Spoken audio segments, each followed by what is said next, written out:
Welcome to Mastering Your Financial Life, hosted by Judy Heft, the founder and CEO of Judy Heft and Associates, Financial and Lifestyle Concierge. This year, she's celebrating 27 years in business. In every episode, Judy interviews professionals who help others successfully manage their financial lives. You can find this show on YouTube, LinkedIn, Apple Podcasts, Spotify, Google Podcasts, Stitcher, and more. Judy is the author of 2 books, How to Be Smart, Successful, and Organized with Your Money for a Better Today and Tomorrow, and her latest book, Mastering Your Financial Life Cycles, How to Successfully Manage Money in Every Decade of Life. You can read chapters of her books and catch prior episodes of the show at www.judithheft.com. Now, here's the host of Mastering Your Financial Life, Judy Heft.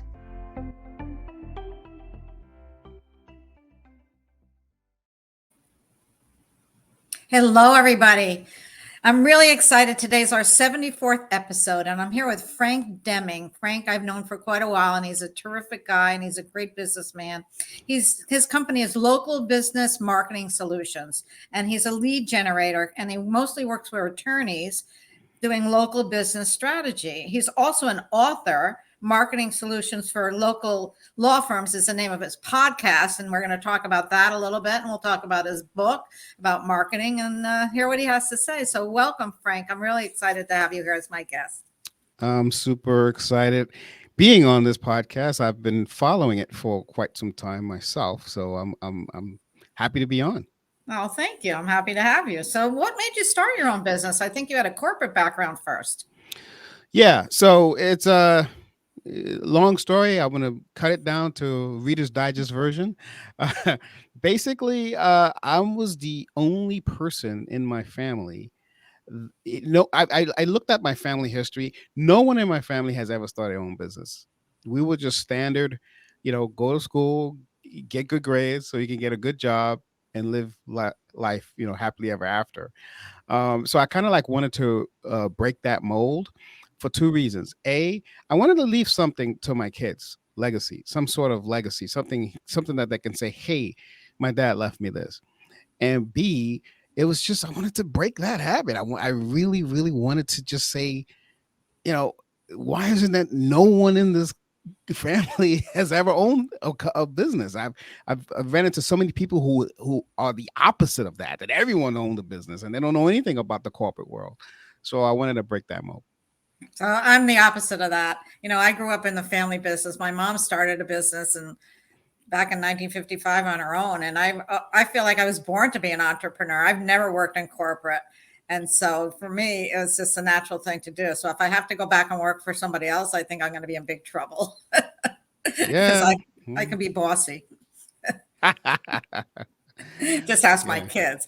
But anyway, so when you decided to start your own business, how did you figure it out financially? What did you do first? Did you get a loan or did you put your own money into it? So, yeah, it was another thing I didn't do traditionally. I didn't get a loan.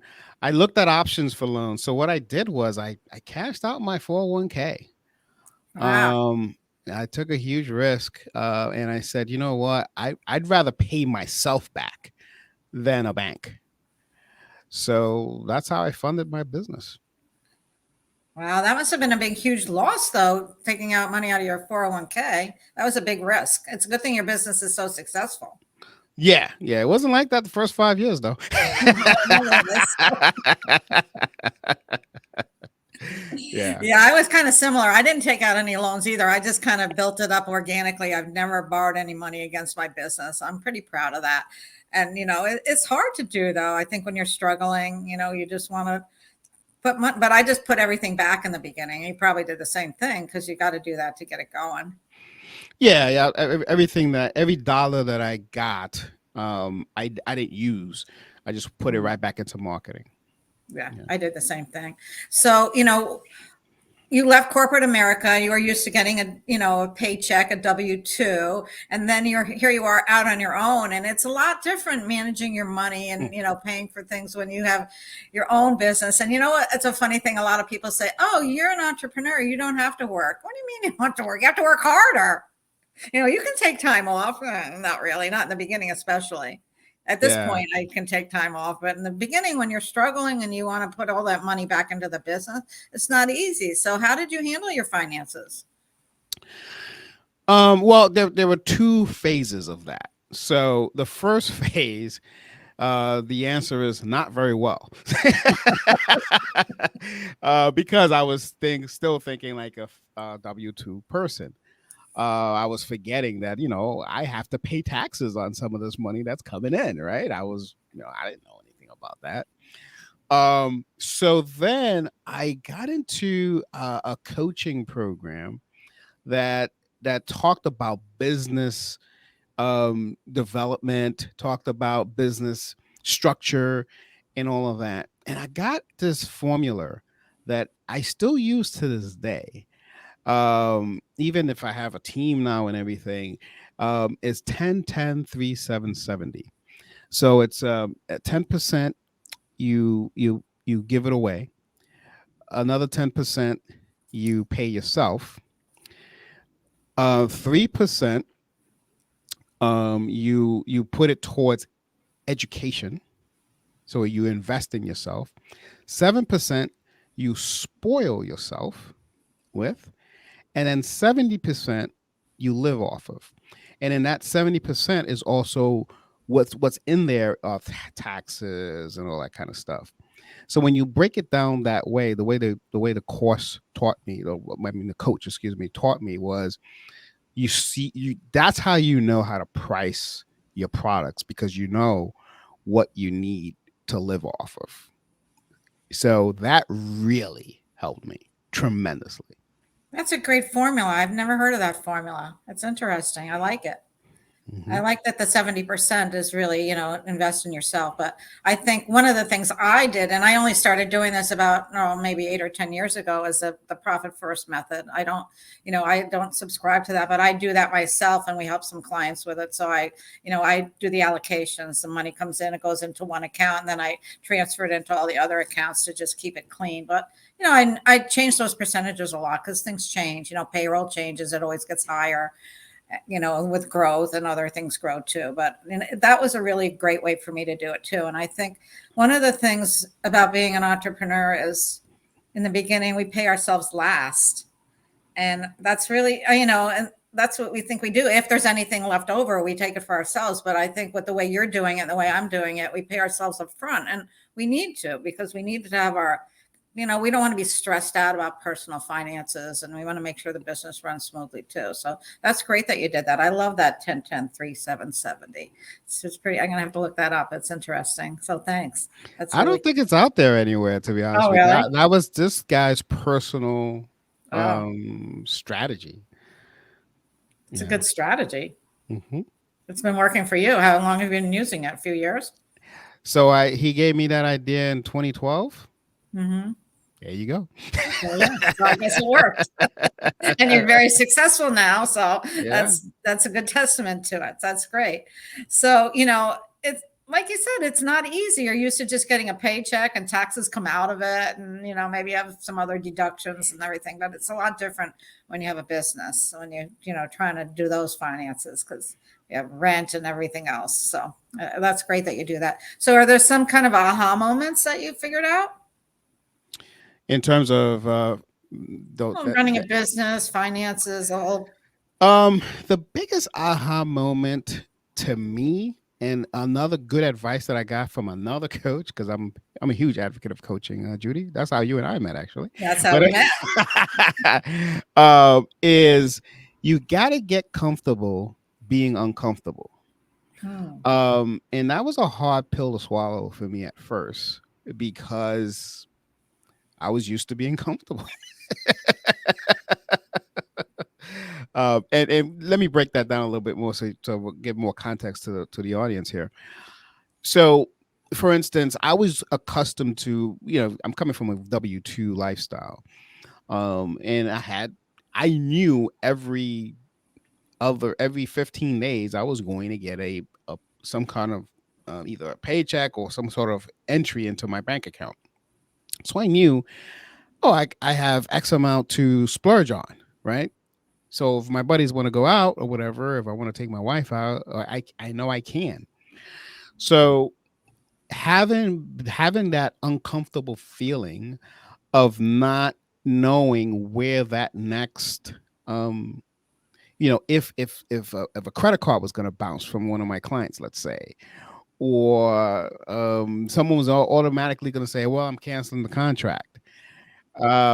Having that uncomfortable feeling was something that I did not know how to deal with, to be frank. No pun intended.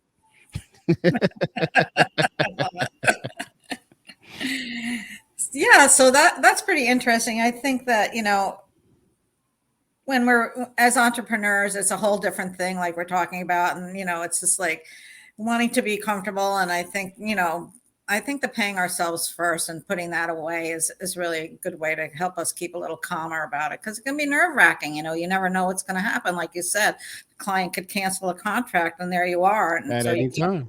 yeah, and you can't put all your eggs in one basket. You have to be constantly out there looking for new business opportunities and really working it. You can't get complacent. I remember years and years ago, and my dad had a friend who had this business, and they had one big client, and the client went out of business, and there they were, with nothing. And so it was kind of devastating for them. They had a few small ones, but they had this one big one that was really the main. And, it was a difficult situation for them. So I think it's smart to really, keep going out there. You need to keep building your business and bringing in that revenue. And it's not always easy, but you can't stop because you never know when the other shoe's going to drop. Exactly. So it was just, not, so it helped me a lot also in not overspending, because I was used to knowing that something was coming in all the time. That old And then, paycheck. right. So when a big client did come in, I always was like, okay, I can't overspend, so I got used to that. So that was huge. That was huge for me. That was a huge aha moment that I am no longer in, the W-2 world. That was a huge aha for me. So what was some of the hardest things about switching? Was that part of it, the financial piece?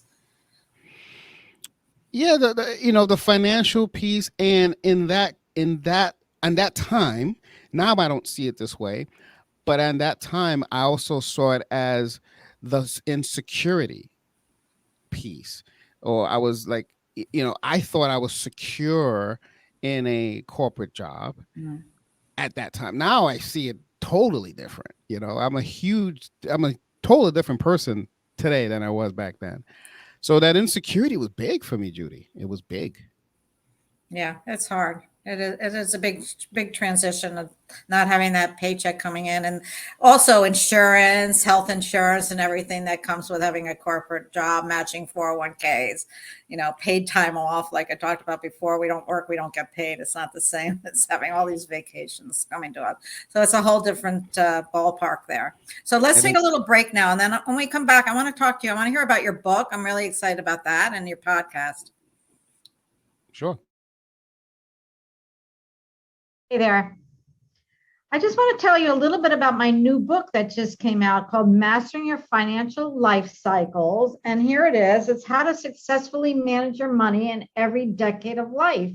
I co-authored this with my CFO, Liz Levy. And together we created this manual that's going to help you through every stage of life.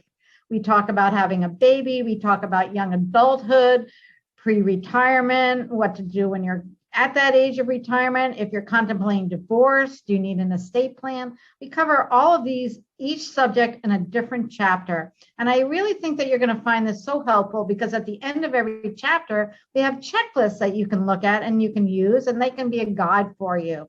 So this is a wonderful manual that we've created. It's available on Amazon.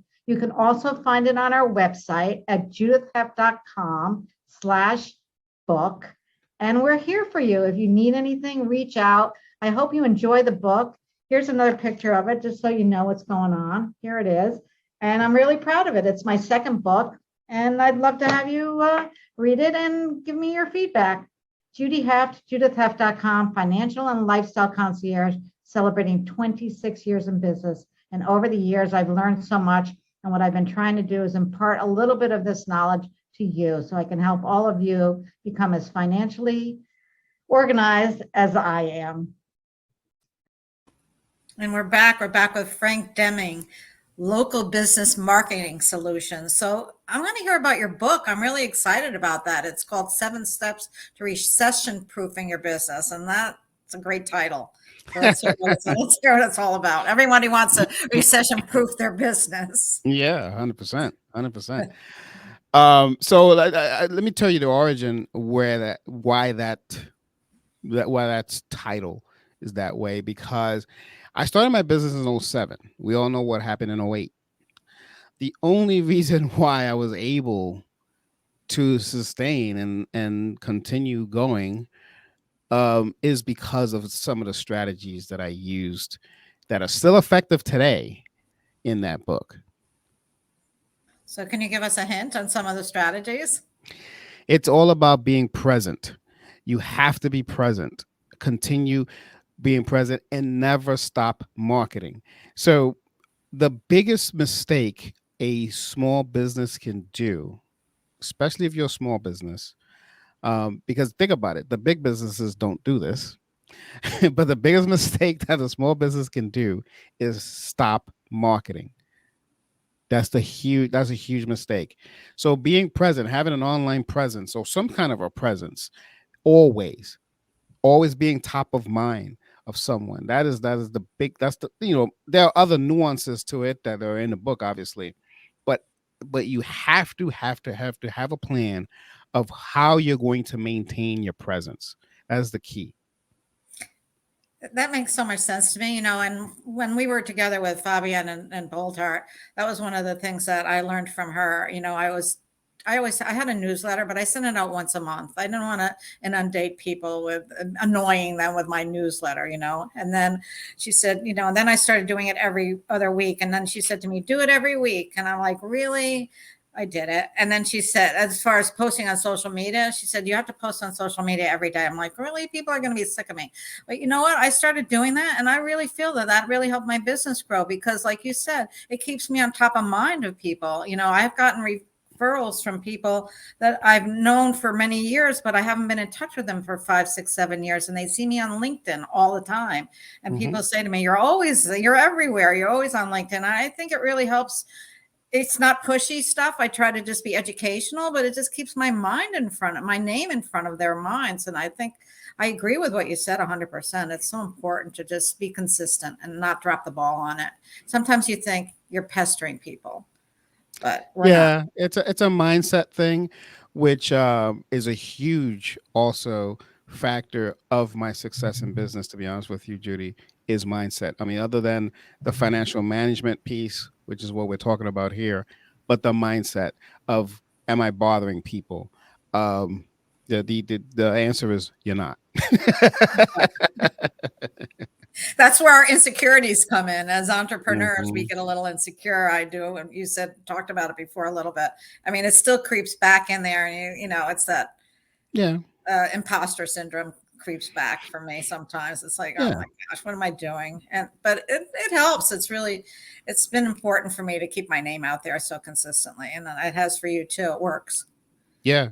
And you know what? I don't know about you, Judy, but to me, because you're right, it does come back all the time.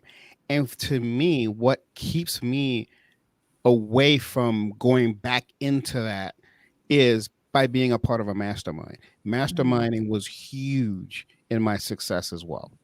Yeah, masterminds are great. I was in one for a few years too. They were always really good for me. Not in one right now, but yeah, it's really important to have people that you can bounce ideas off of that are neutral too. I think that's a great thing. So tell me about your podcast. So we'll talk after. So I guess we should say it now, but we'll say it again at the end. Like, where can they find your book?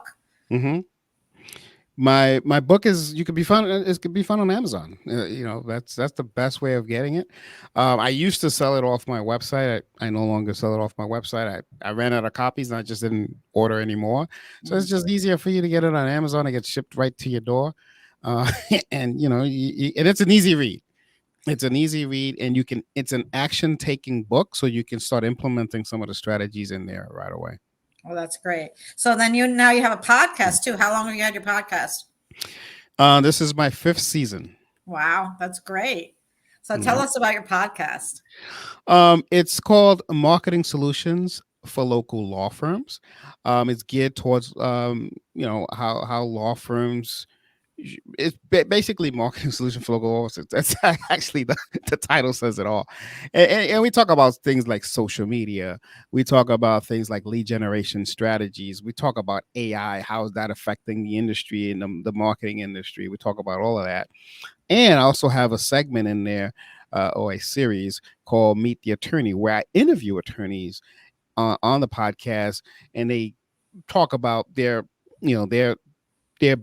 practices and who they help, and the local area and all that stuff. And it's pretty good. I've had quite a few good attorneys out there giving free legal advice on the show. So it's pretty good. Oh, that's great. So I think when I first met you, I had a misconception because the name of your business is Local Business Marketing. And I thought local meant that you just did your own area, but it's really different, right? Explain what it is. So local business marketing solutions is basically if you have a local audience, so i.e. an attorney, right? An attorney, for the most part, unless you're an international law firm, for the most part, has their local presence. So if you're a divorce attorney, if you're a divorce attorney here in New Jersey, you're not going to represent someone in LA for a divorce, right? Unless there's a crazy circumstance there. So it's businesses who are local, who need their local audiences, bring awareness of their business to their local audiences. That's what Local Business Marketing Solutions is about. That's great. And I have some attorneys I'm going to introduce you to that I think would make great guests for you. So we'll talk about that offline. Okay. Awesome. Okay. So how can our listeners find you? I'm all over. I'm mainly on LinkedIn. I do some stuff on Facebook, Instagram, but that's not my crowd. My crowd is on LinkedIn. And obviously, if you're a podcast listener, I'm on Apple Podcasts, Google Podcasts. I'm on Spotify as well. You can find me there, and my website is lbmsllc.com. You can just check us out there. That's great. And so just tell us the name of your podcast again. Marketing Solutions for Local Law Firms. And the name of your book? 7 Steps to Recession-Proofing Your Business. And that's available on Amazon. And we all know how fast we can get it if we order it there. So Frank, thank you so much. This was really great talking to you. I've missed seeing you. So I'm glad to see you in person here. It's sort of in person. It's been a while. It's been a while since I've actually seen you face to face. I know. It's great. And not to get you embarrassed, but you're the fountain of youth. So. Thank you, Frank. Every time I think of you, I think of that. You said that to me that one time, and it stays with me. So thank you. It feels good. Appreciate it. Thank you for tuning into Mastering Your Financial Life, hosted by Judy Heft. You can read chapters of her books and catch prior episodes of the show at www.judithheft.com. Thank you for your positive comments and sharing this show with others.